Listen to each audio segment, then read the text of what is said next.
de 12 pontos possíveis, com o time esfacelado pela data FIFA, pelos desfalques, e bate o Fluminense no Maracanã. Estou aqui com o Alex, com a Jéssica Sescon. Bem-vindo a mais um Troca de Passes, Alex. Valeu, André. Boa noite. Boa tarde já pro fim da boa noite. Então, boa noite já, oficialmente boa noite. Jéssica, todo mundo que está em casa. Se for ver um clássico, lógico que tem atenção pro Botafogo, ou pro Fluminense, desculpa. Os dois jogos, se for ver, os dois times sem bola, eu senti até o Flamengo no começo, lógico que ele conseguiu pressionar bem, mas faltou um pouco depois no ritmo, mas parece que era até consciente isso.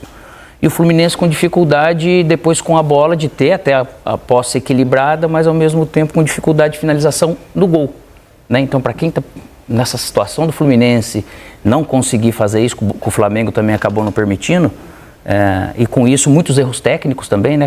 O Flamengo teve chance nos erros do Fluminense, na saída de bola, como sempre, e a gente comentando antes ali assistindo, ele conseguiu 2 ou 3 chances no primeiro tempo, pelo menos, criar em torno disso, só que manter o ritmo que o Flamengo começou marcando é muito difícil, até para a característica desse time. No sentido geral, acaba sendo um resultado justo, porque foi mais eficiente, teve mais chance clara, e o gol ainda, coincidentemente, acabou sendo por pênalti, já que ele tinha tido lances perigosos, numa grande defesa do Fábio, com o pé, no lance do Lohan, e o Flamengo segue líder, o Fluminense sofrendo um pouco mais de tempo aí. Já passou metade da data FIFA quase, né? São até 9 rodadas, 4 já foram, ou seja, 12 pontos possíveis, o Flamengo soma 10. Muita força, muita força do elenco para chegar. E pelo menos em relação a 2 adversários, ele amplia a vantagem na liderança, né? Vai fazer diferença ali na frente. Ao Furacão, que empatou com o Corinthians, e ao Botafogo, que ontem perdeu do Criciúma. O Palmeiras joga ainda nesse domingo. Jéssica, boa noite a você, bem-vindo ao Troca, tudo bem? Boa noite para você, boa noite, Alex, e boa noite para quem está em casa. Acho que o Flamengo venceu um jogo-chave do campeonato. Era um jogo-chave para Flamengo e para Fluminense, porque o Fluminense precisava dar uma resposta e tentar sair da lanterna e sair desse Z4, né? Iniciar uma caminhada de retomada. E o Flamengo para se consolidar na liderança, nesse momento em que o time está esfacelado por causa da data FIFA, em que os adversários que têm menos peças fora do elenco estão conseguindo pontuar, né, onde tem uma briga já ali despontando na ponta de cima da tabela entre Atlético Paranaense, entre Bahia, entre Flamengo, e que na ponta de baixo a gente vê que tem clubes grandes num Z4. E os clubes que estão fora, ali próximos do Z4, mas fora, se afastando desse Z4, abrindo pontagem também. Então essa era uma rodada para Flamengo e Fluminense em que o jogo era chave. E o Flamengo sai vitorioso, jogando melhor, principalmente na segunda etapa. Acho que no primeiro tempo o Flamengo ficou especulando o erro do Fluminense, deixando a bola com o Flu, sabe que a responsabilidade e a falta de confiança. Embora tenha criado logo na primeira etapa, marcando saída de bola, chances claríssimas. Exato. Teve uma grande defesa do Fábio ali também, né? Teve 10 minutos em que o Flamengo acertou essa marcação alta e poderia ter aberto o placar, e a história do jogo teria mudado. Aliás, todo mundo que acerta essa marcação alta tem levado dificuldade ao Fluminense. Tem conseguido, é verdade, porque o Flu não está conseguindo ter a dinâmica de saída, né? Mas aí depois deixou a bola com o Flu e o jogo se tornou mais confortável com o domínio da posse da bola com o Fluminense depois dessa pressão alta. No segundo tempo, o Flamengo veio diferente. Veio para ser protagonista do jogo, para incomodar o Fluminense, começou a forçar mais o erro, a segurar um pouco mais a posse da bola, a construir um pouco mais, acelerou o ritmo, o Fluminense foi cansando. Mais qualidade. Mostrou a dificuldade que o Fluminense tem de jogar contra equipes mais intensas, o Flamengo foi bem mais intenso, e aí construiu, foi num gol de pênalti, mas era um time que já dominava o jogo na segunda etapa e merecia. E outra, o Fluminense jogando com o Renato de um lado, fazendo aquela lateral mesmo que vinha para dentro, o Ganso também. Acho até que o Flamengo utilizou pouco essas laterais assim para fazer esse volume de jogo. Por isso que ele fez a escolha de jogar sem bola. Porque nesse vai e vem, para o Fluminense era ruim. Porque Ganso e Renato não vão conseguir ficar fazendo. Não é característica deles isso, né? Mas sempre nas transições que Ganso e Renato estavam atacando e o Fluminense acabava, na maioria das vezes, perdendo a bola, o Flamengo com paciência, na verdade, para marcar, ele ia levando perigo nisso. Mas só que muitas finalizações, você vê que o Flamengo ele errou até o gol. Né? Então, tecnicamente, por isso que eu falo... E aí o lance capital, né? O Fluminense reclama, os jogadores do Fluminense reclamam que o Bruno Henrique desloca o Calegari e por causa disso ele faz o pênalti. Eu acho que não tem muita dúvida que o Calegari faz o pênalti. A dúvida é se procede reclamação que ele é deslocado. Se você acha, como o nosso comentarista de arbitragem, PC Oliveira, que o deslocamento é um lance normal de jogo, uma disputa normal do Bruno Henrique, aí você não tem outro caminho a não ser marcar o pênalti. A dúvida é, se é que vocês têm essa dúvida, como reclama o Fluminense, que o Bruno Henrique teria deslocado o Calegari, depois eu rodo com calma o lance. Eu não vejo, assim, é no limite como a gente fala. Eu acho que pode ser falta porque ele tem um deslocamento com o braço, né? Ele leva vantagem com isso. Agora, até onde isso é falta, para a arbitragem, né, que a gente fica esperando. O VAR não chamou? O VAR não chamou Não nem houve nada. revisão. Depois o pênalti, concordo contigo que ele acaba acontecendo, mas é um toque importante na briga ali Eu pro acho que o espaço. pênalti é indiscutível, né? Eu acho que nem cabe discussão, o pênalti é indiscutível. Mas Acho que o- a única dúvida é se você aí em casa, a gente aqui, entende que o Bruno Henrique possa ter feito falta no Calegari. Mas eu acho que empurrão, não, né? eu acho que não há falta porque ele ainda está de forma lateral, né, André, né, Jéssica? Aí o Diniz Se ele está também um foi pouco mais de expulso. costa, No finzinho do jogo. Já a gente mostra o lance com calma, por vários ângulos. Diniz escalou um Fluminense hoje com o Martinelli na zaga, o meio-campo que tinha Lima, Renato Augusto, Ganso, Gabriel Pires, John Kennedy e Cano. E ainda assim, pelo menos no meu entendimento, ele foi bem superado pelo Flamengo hoje no Maracanã. Foi, Né? foi. O Flamengo se impôs no jogo, né? E a gente vai mostrar o lance capital, que leva ao gol do Flamengo. Ó, fiquem à vontade e opinem, porque eu acho que é um lance realmente que dá discussão. ele dá discussão. O fato de estar mais lateralizado os dois, eu acho que fica mais fácil de julgar não falta. Ó. É que ele dá um empurrão, entendeu? Ah, mas acontece, Alex, aí no jogo muitas vezes, mas muitas vezes Eu vou dado falta, eu vou né? discordar de vocês. Ó, Eu acho o PC opina que isso é um contato de jogo e que o Calegari perde o tempo da bola, né? Perde e aí ele foi surpreendido. Ele já perdeu espaço também, né? É. A prioridade do espaço já acaba sendo do Bruno, que com a velocidade dele ele chegaria. Esse não é o melhor ângulo, vai ter um ângulo por trás para a gente analisar também essa reclamação do Fluminense. Eu acho um lance dificílimo, confesso. Eu acho que, bem ó lá, discutível.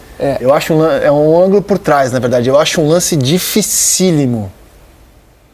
E normalmente a gente vai brigar, você não briga empurrando. Ó, Se esse, é com- acho vai que por com o esse ombro, ângulo. ombro. Ó, o cotovelo dele, ele vai, ele faz o movimento, ó. E como não tá bem apoiado o E acaba Calegari, desequilibrando o Calegari. A gente Sim. sabe que um empurrão assim olha lá, ó. ó, desequilibra o atleta, né? Ele tá na desequilibrado corrida, pela aqui, busca do pega um espaço, pouco aqui na escápula do Calegari.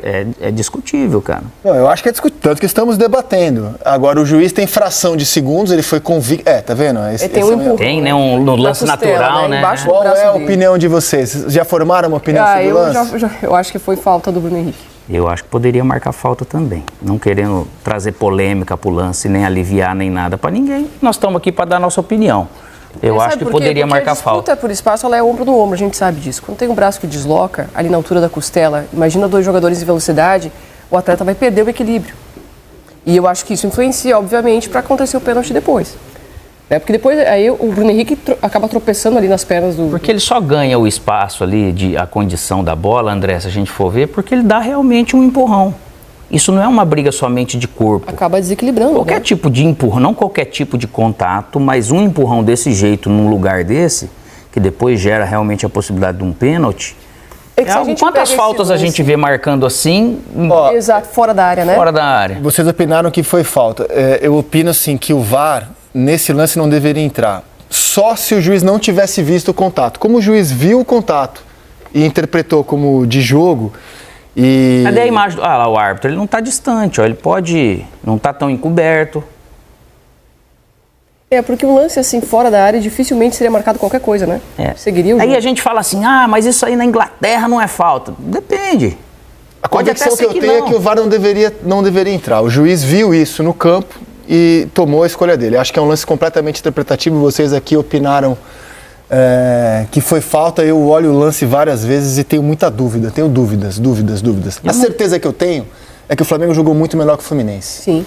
E ele A nossa análise vai além realmente disso. Isso se é um ele não fato. tivesse vacilado tanto no primeiro tempo, ele nem precisaria desse lance de pênalti para ganhar o jogo. Sim. Porque ele tomou escolhas dentro da área, quando se viu cara a cara com o Fábio, que o problema do Flamengo hoje foram essas escolhas, porque de volume de jogo, de domínio, o Flamengo foi bem superior no Ele Maracanã. teve mais, é um time que está mais solto, mesmo com as faltas, né? mais confiantes. No sentido geral, ele está mais jogado. O Fluminense, ele, por mais que foi o time campeão da América, esse ano tem sido difícil, cara. E viver esse momento que o Fluminense está vivendo é terrível, cara. Você vai jogar um clássico sendo o último colocado. Cara, são 6 pontos em 11 jogos. E você passa o jogo, o Fluminense não consegue finalizar. Isso tudo é algo muito difícil para você. Você quer ter a bola. O Fluminense teve. Se você for olhar em posse de bola, ficou ali 50-50. Mas a parte produtiva, nesse último terço de campo, só aparece o Flamengo no campo do Fluminense, e não ao contrário. Vamos ao Maracanã? Bora. Vamos lá. Né? Vamos ao Maracanã.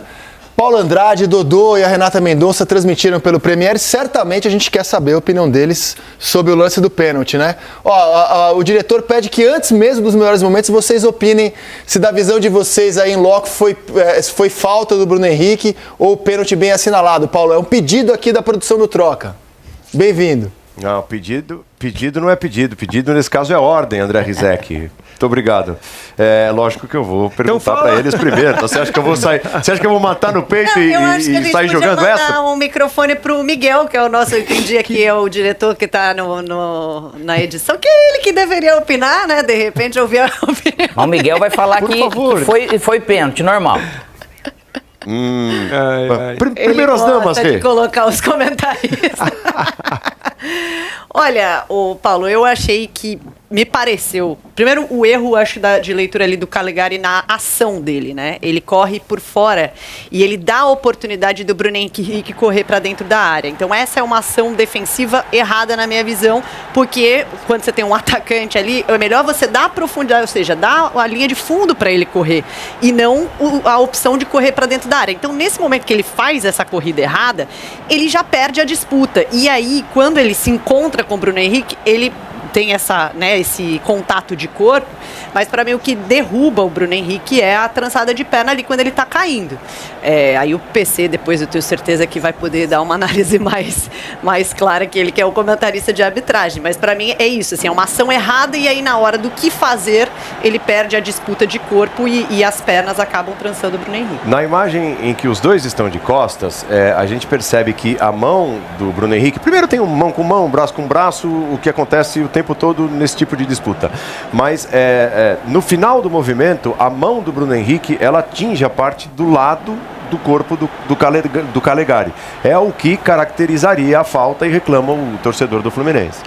Então, para mim é uma disputa normal de espaço dos dois, do Calegari e do Bruno, e foi pênalti. É muito, para mim, assim, se eu tivesse no lugar do árbitro, marcaria o pênalti. Para mim não tem, assim, muita dúvida não. Uma disputa normal de jogo, os dois disputando espaço, o Bruno Henrique ganha a frente. Eu acho que a síntese do negócio está na marcação do Calegari. Você tem que estar por dentro, não por fora. Você está por fora, você deixa o lado de dentro do campo, o Bruno Henrique vai entrar e aí tem a disputa e dentro da área, o atacante sempre está tranquilo. O atacante dentro da área sempre está tranquilo e aí qualquer trançapé, pênalti. Para mim é pênalti. Rizek, mas assim, eu acho que, de qualquer forma, o que é simbólico em relação ao jogo é que esse lance, ele mostra um pouco do que foi o jogo. A ligação das duas equipes. O Flamengo muito mais ligado...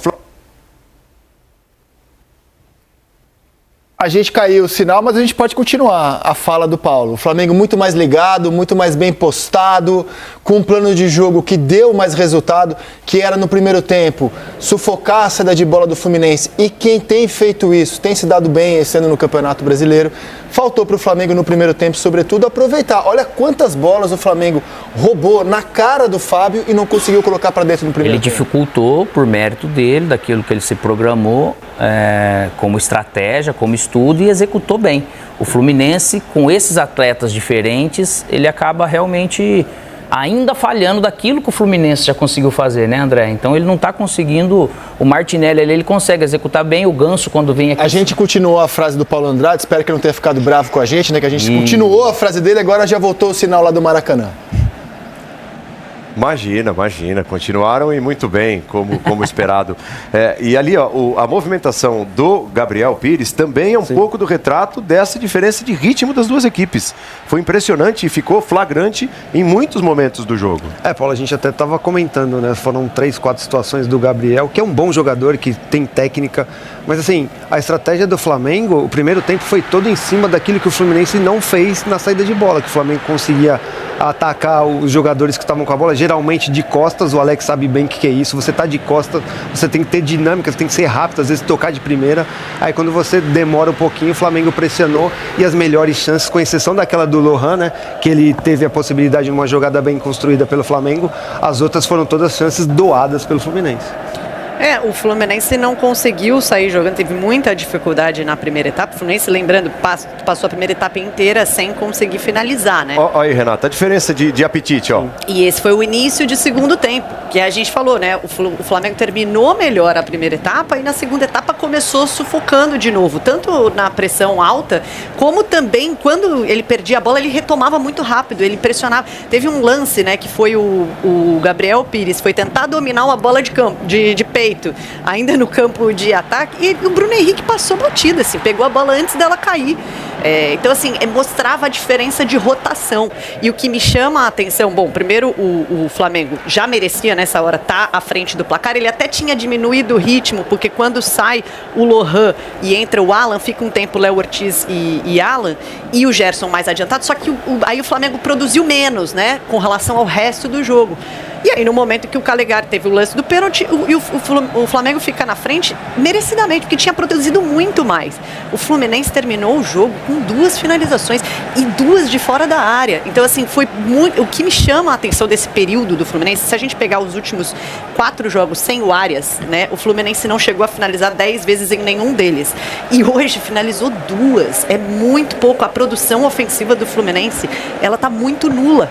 E acho que isso é o que chama a atenção, porque a característica dos times do Fernando Diniz é justamente produzir ofensivamente. E o nosso campeonato, né, Rizek, ele já é muito imprevisível. E nessa temporada, mais ainda por conta desses jogadores todos que estão servindo seleções e desfalcando os times aqui durante a realização da Copa América. O Flamengo, desde que perdeu peças fundamentais, como os uruguaios De La Cruz, Arrascaeta e por aí vai, o Flamengo tem a vitória contra o Grêmio, com autoridade, aqui no Maracanã. O Flamengo, na última bola, descolou um empate contra o Atlético Paranaense, lá na Arena do Atlético, na Liga Arena, não é fácil. O Flamengo, na última bola, venceu o Bahia no Maracanã, que o Bahia, nesse momento, é o vice-líder do campeonato, né, na última bola do jogo. E hoje fez 1-0 também na reta final. Então é o Flamengo se doando muito até a última gota de suor para vencer os jogos e para superar todos esses desfalques. Nessa sequência de 4 jogos, somou 10 de 12 pontos possíveis. É a metade daquilo que o Flamengo terá de problemas até o fim dessa data FIFA, né? São até 9 rodadas, então é impressionante que com tanta dificuldade o Flamengo tenha chegado até aqui com essa pontuação e ampliou hoje a vantagem que tinha em relação ao Furacão, que empatou com o Corinthians, e ao Botafogo, que ontem perdeu do Criciúma.